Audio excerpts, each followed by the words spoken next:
Hola Carlos, ¿cómo estás? Hola Fabiola, muy bien. ¿Tú?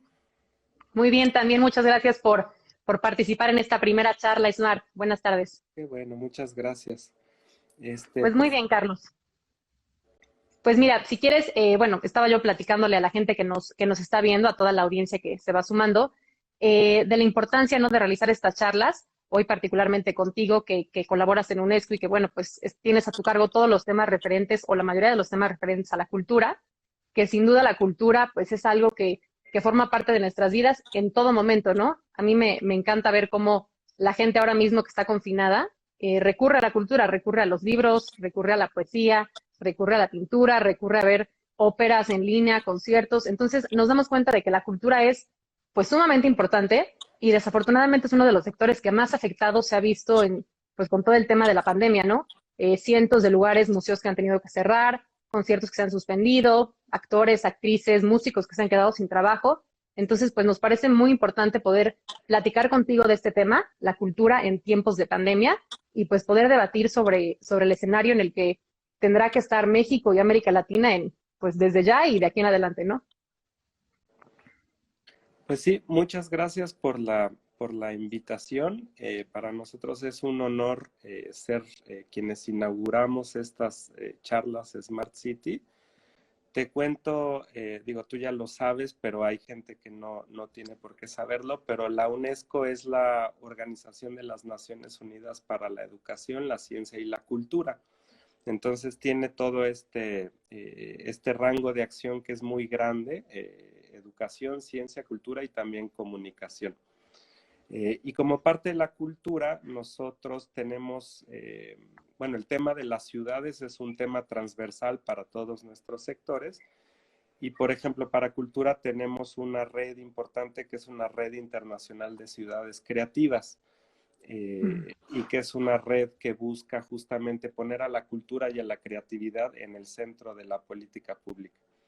Y ha sido por esa red que hemos tenido una relación muy cercana con Smart Cities, que estuvimos muchas veces con ustedes en Puebla, y me comentabas, tal vez se vaya a decir después y voy a adelantar un poquito, pero que próximamente Mérida, que también es ciudad creativa de la gastronomía. Definitivamente la cultura ha sido, pues está en una situación muy paradójica, ¿no?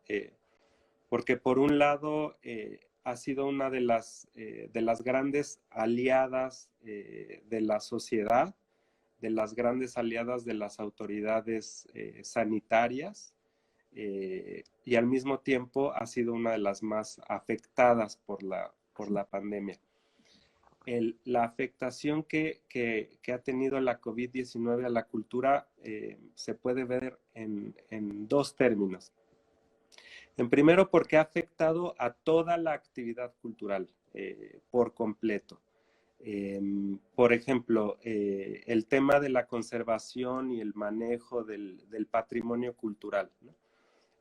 La UNESCO tiene quizá uno de los programas por los que es más conocido la UNESCO es esta lista de los sitios de patrimonio mundial, que son estos sitios que hay alrededor del mundo que tienen un valor tan singular que rebasa las fronteras y que se consideran de importancia de la humanidad completa. Es una lista que se compone de 1,121 sitios y por un momento el 80% de estos sitios estuvieron cerrados. Actualmente el 50% están cerrados. Los museos, por ejemplo, de acuerdo con el Consejo Internacional de Museos, existen alrededor del mundo 95,000 museos y el 90% de los museos están cerrados e incluso se calcula que uno de cada 10 museos de esos 95,000 no volverá a abrir sus puertas Sí, cuando termine el confinamiento. El tema, por ejemplo, ligado con los museos y con las galerías, uno creería que que todo está en confinamiento, incluyendo el robo de arte y el tráfico ilícito, pero no descansa tampoco. Incluso se vuelve mucho más complicado para los museos y para las galerías tener tener seguridad en las colecciones. El turismo y el turismo cultural, que es una de las fuentes más importantes de la economía cultural, pues está completamente detenido y con perspectivas muy a largo plazo de reactivación. Ahora, también las industrias creativas, como tú decías, todo lo que tiene que ver con la creación, con la producción, con la distribución, con la difusión y con el acceso de bienes y servicios culturales, pues se ha reducido a una mínima expresión, ¿no? Y casi todo ha tenido que tener salida por las plataformas digitales. Y luego en otro nivel, las prácticas y las tradiciones culturales, las fiestas, los festivales, los ritos, todos están prácticamente detenidos, porque justamente la cultura es resultado de la convivencia entre las personas. Entonces, cuando no puede haber una convivencia de más de X número de personas, pues justamente todas estas expresiones se ven afectadas. Las lenguas, por ejemplo, es de especial interés el tema de las lenguas, porque en general más de la mitad de las lenguas en México, de las lenguas indígenas, están en riesgo de desaparición, y los últimos hablantes son gente de mayor edad, son los ancianos, las ancianas, que son uno de los grupos vulnerables frente a la COVID. Y luego, por el otro lado, la COVID lo que ha hecho también es, pues, hacer notorio y pronunciar incluso más desigualdades que existen pues en todos los ámbitos y también en el cultural. Las mujeres y los pueblos indígenas son definitivamente quienes más afectados se ven, pero también hay un grave problema, porque es que la mayor salida que ha tenido el sector cultural pues es a través de las plataformas digitales, ¿no? Pero el acceso a las plataformas digitales, también hay una brecha importante de desigualdad en el acceso. Y por último, concluiría con que además el tiempo ha sido muy prolongado. Los artistas, los museos, los sitios de patrimonio mundial, todo lo que tiene que ver con la cultura, fue uno de los primeros ámbitos en cancelar sus actividades y será uno de los últimos ámbitos en volver a las actividades, ¿no? Y es un sector que depende de la realización de actividades. Los artistas, los gestores culturales dependen de hacer actividades porque tienen contratos. Cuando tienen contratos son por una actividad específica, y en el momento en que se termina la posibilidad de hacer actividades, pues se quedan sin su fuente de ingreso. Entonces, es un grupo que es especialmente vulnerable a esta pandemia, y de nueva cuenta la paradoja, es especialmente vulnerable, pero ha sido especialmente solidario porque se ha volcado a la creación de contenidos, al fortalecimiento de los lazos comunitarios. Entonces, bueno, ha tenido afectación en todos los ámbitos de la cultura, y además afectaciones a nivel global, ¿no? No hay un solo sitio o país del mundo donde estas afectaciones no se estén presentando. Tú mencionas que, bueno, me parece muy, muy acertado el tema de la brecha, ¿no? Y de cómo, pues, hay lugares en donde, aún que a través de estas plataformas digitales y de estas herramientas tecnológicas se ha tratado de promover la cultura, pues es cierto que hay muchos lugares en donde, pues, las regiones no están capacitadas ni tienen las herramientas necesarias para poder aprovechar la cultura en estos tiempos de confinamiento. En ese sentido, ¿cómo visualizas tú a México? Independientemente de que, bueno, claramente en México la situación desde siempre ha sido complicada en temas de cultura porque no hay una apertura demasiado evidente hacia la cultura. Ahora mismo que aparte tenemos esta dificultad de que hay lugares cerrados, de que hay sitios patrimonio donde pues no se puede ir, no se pueden visitar. ¿Cómo percibes tú el tema de las plataformas digitales y del acceso a estas plataformas para acercar el arte y la cultura en general a gente particularmente en México y en América Latina?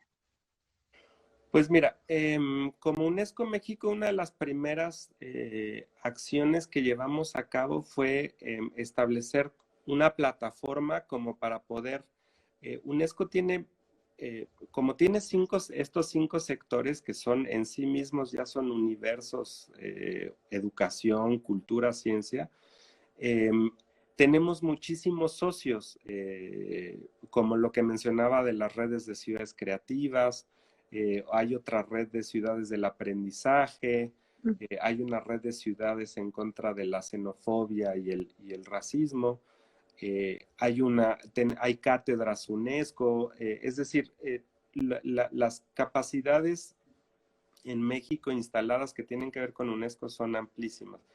Entonces, una de las primeras cosas que nosotros hicimos desde el inicio de la pandemia fue poder establecer una plataforma donde se reunieran justamente todas las respuestas de nuestros socios a la COVID. Y yo puedo decir que uno de los primeros agentes que tuvo respuestas inmediatas fue las ciudades creativas, por ejemplo. Eh, Querétaro es hay 8 ciudades creativas, están en 7 disciplinas, una de ellas es diseño. Querétaro recientemente se integró a la red y fue una de las primeras en reaccionar, elaboró un programa que se llamó el Encerrón Creativo, en donde pues convocó a la comunidad creativa de Querétaro a que reflexionaran juntos cuáles podían ser las formas en las que la comunidad creativa podría colaborar. Luego, por ejemplo, la ciudad creativa de Morelia tuvo una reacción muy interesante porque primero se adelantó, digamos, un poco al tema, porque empezó a convocar a sus talleristas para que fueran allá a la Secretaría de Cultura cuando aún no empezaba el confinamiento. Y entonces sus talleristas empezaron a grabar cápsulas, tallercitos pequeños de 2 o 3 minutos. Y entonces estos tallercitos, pues ya cuando empezó el confinamiento, Morelia ya tenía una serie de cápsulas que podía distribuir por sus redes sociales y que entonces pues podía seguir brindando este acceso. Y luego además les dio elementos de capacitación a sus talleristas para que los talleristas también por su propia cuenta pudieran grabar sus propias cápsulas. Y es un programa que sigue hasta ahora, que está pensado, es como que tan sencillo que aún que puede seguirse alimentando. Ahora, un ejemplo importantísimo con el tema de las plataformas es la Ciudad de México. Con esta plataforma que tiene Capital Cultural en tu casa, yo creo que ha batido todos los récords de audiencia que existían, porque de pronto sus eventos están arriba del 1,000,000 de espectadores. O sea, es alucinante lo que se ha logrado con esto. Pero al mismo tiempo, justo por el tema de la brecha del acceso, es importante que se empiecen a mirar también otros elementos.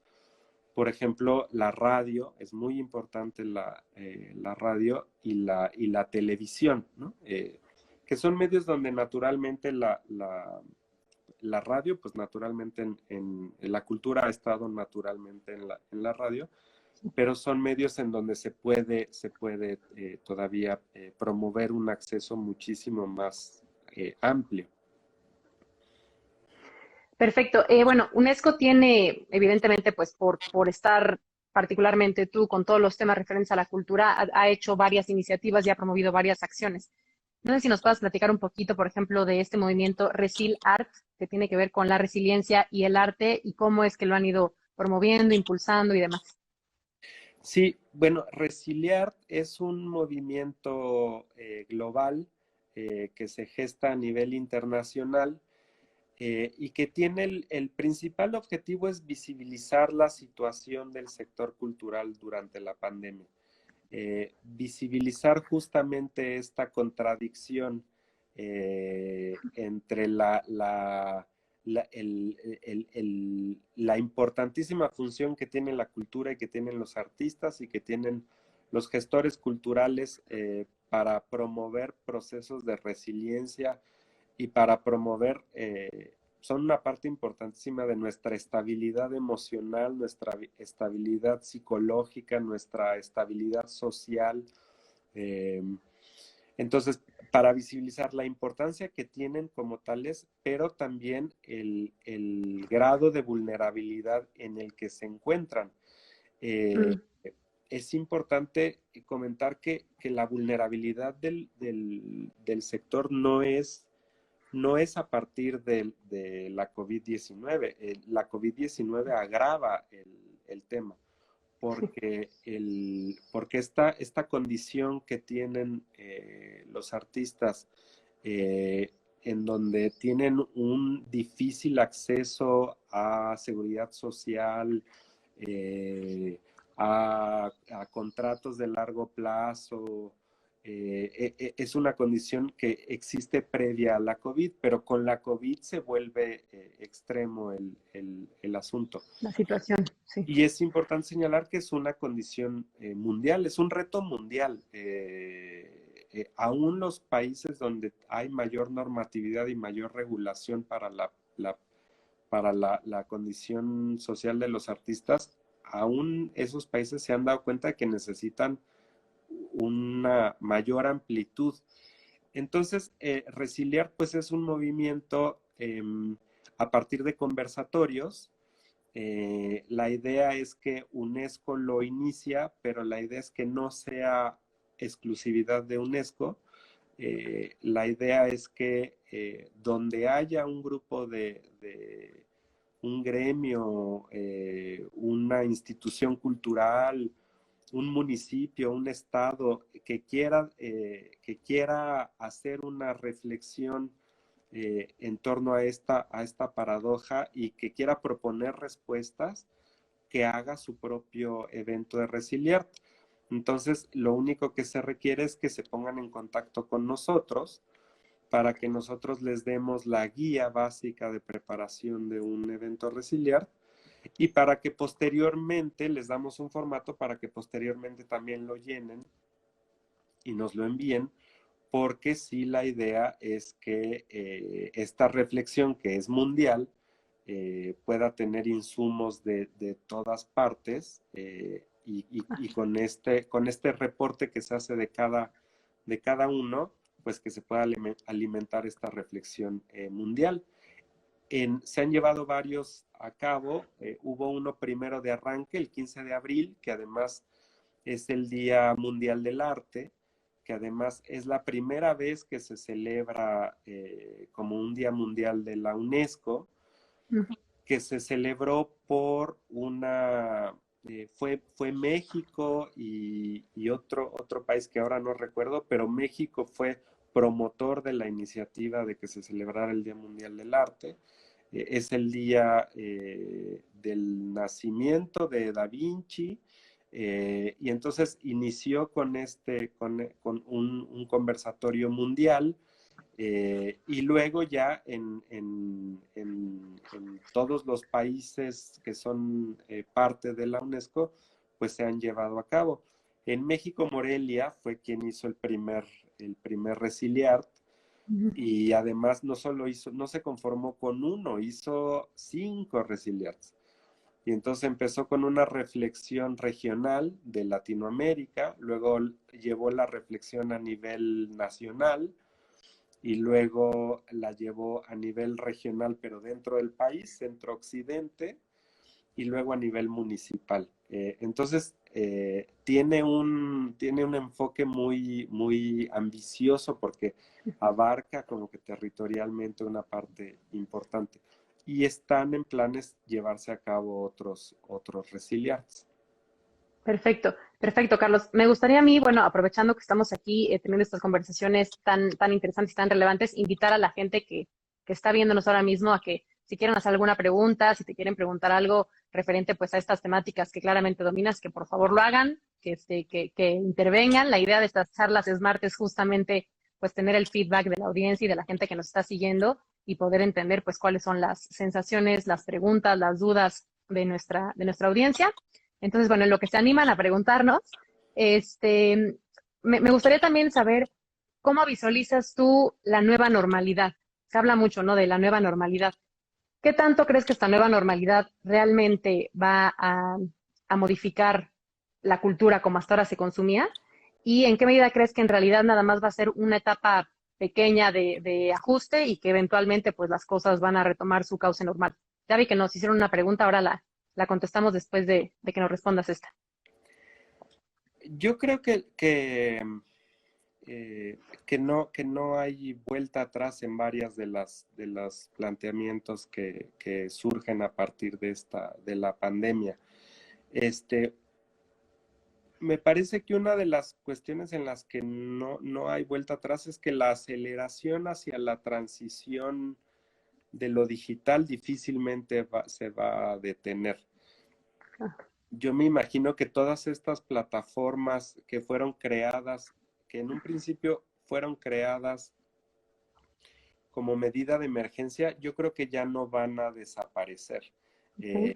Y que ya la vida cultural de las instituciones, bueno, perdón, la vida digital de las instituciones culturales ya no va a desaparecer y creo que se va a fortalecer cada vez más. Eh, Uh-huh. y luego creo que en ese sentido, en el sentido en que el tema digital ya adquiere una importancia protagónica, ya es una de las cuestiones más importantes. Digamos, ahora todos los artistas, los gestores culturales, de pronto, ahora van a requerir contar con una serie de habilidades digitales que antes no las requerían y ahora sí no va a haber de otra más que adquirirlas. En ese sentido, por ejemplo, es muy interesante cómo algunos municipios, por ejemplo, San Luis Potosí, el municipio de San Luis Potosí, se han volcado a dar capacitaciones y a dar herramientas especialmente diseñadas para los gestores culturales y los artistas, porque no necesariamente cualquier persona sabe qué le conviene más, si hacer un Facebook Live o usar Instagram, Claro. si subir su video por Twitter o por Facebook, incluso poder hacer videos que puedan subir, en qué formato subirlos, eh, el peso de los videos, todo eso son habilidades que antes no eran Sí, no eran requisitos, necesarias. Uh-huh. ¿no? Y ahora ya lo son Sí, por completo.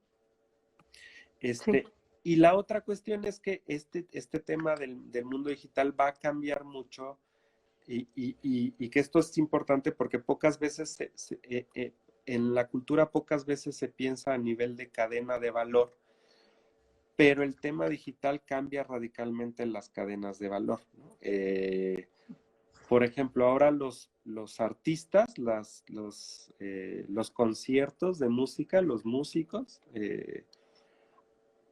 ahora todo, pues, están teniendo que hacerlo a través de estas plataformas, pues, tipo Digitales. Uh-huh. Instagram, tipo Zoom, todo esto.